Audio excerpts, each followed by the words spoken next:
विद्या भारद्वाज जी के कमेंट में स्क्रीन पे ले रहा हूँ। विद्या जी कह रही है कि I am not Bapuji follower but have gone through social media and your channel, something is fishy in his case, this I can assure now.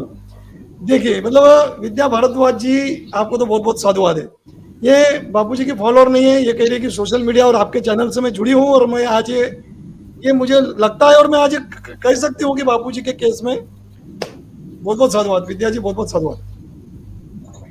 विद्या जी की बात में मैं एक बात और मानव भाई ऐड करना चाहूंगी जी जी। तो विद्या जी ने जैसे लिखा है कि वो कह रही कि something fishy in his case, she can assure now. तो बिल्कुल केस तो फिशी है ही।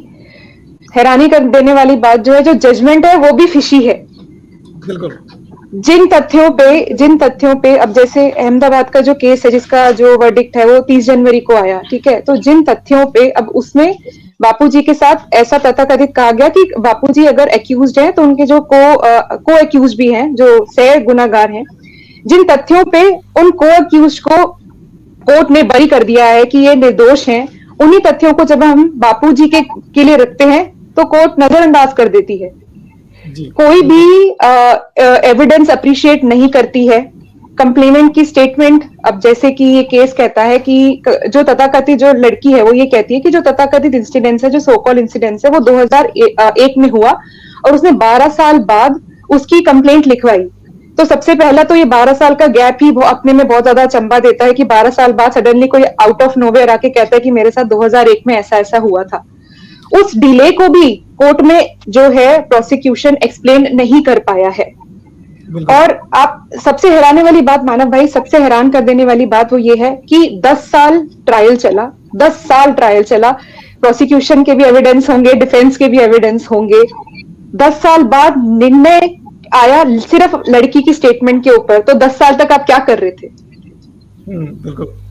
जब आपको अपना वर्डिक्ट, कोर्ट को अपना फैसला एक लड़की की स्टेटमेंट पे ही सुनाना था, तो आपने 10 साल मतलब टाइम पास ही तो किया। सही।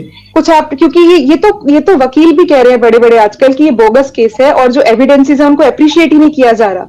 और ऐसे लीगल पॉइंट्स को, जो बेसिक प्रिंसिपल्स लॉ में हमें फॉलो करने होते हैं, जो हमारे को जो माननीय वकील ने आके हमें बताया है आपके चैनल के माध्यम से ही, जो बेसिक लॉ के प्रिंसिपल्स होते हैं वो ही फॉलो नहीं किए गए हैं जजमेंट देते समय। अगर 12 साल का डिले होता है, आप रिलायबल तभी हो सकते हैं लड़की की या विक्टिम की स्टेटमेंट पे जब वो स्टर्लिंग विटनेस हो, यानी वो विश्वसनीय हो, रिलायबल हो। पर उस 12 साल के बाद भी वो लड़की उसके बाद जब अपना जजमेंट देती है, इतने विरोधाभास हैं, इतने कॉन्ट्राडिक्ट है। 2013 में वो कंप्लेंट फाइल करती है, 2014 में वो कहती है मुझे अपना स्टेटमेंट बदलना है, उसको स्टेटमेंट बदलने नहीं दिया जाता। उसकी स्टेटमेंट में ही, उसकी जो स्टेटमेंट है उसमें ही इतने ज्यादा विरोधाभास है, तो आप उसको रिलायबल और स्टर्लिंग विटनेस कैसे कह सकते हैं? ठीक है, हमारा लॉ कहता है कि अगर इस तरह का डिले हो आपके, अगर उसमें केस में आप इतने सालों बाद उसको अगर कंप्लेंट करते हैं, तो आप विक्टिम की स्टेटमेंट पे रिलाई कर सकते हैं, तब कर सकते हैं जब वो विटनेस स्टर्लिंग हो, विश्वसनीय हो। पर इस केस में वो स्टेटमेंट पे स्टेटमेंट चेंज करी जा रही है। 2014 में उसने फाइल किया कि मैं स्टेटमेंट चेंज करना चाहती हूँ। ऐसे पे आप कैसे विश्वास कर लेते हैं?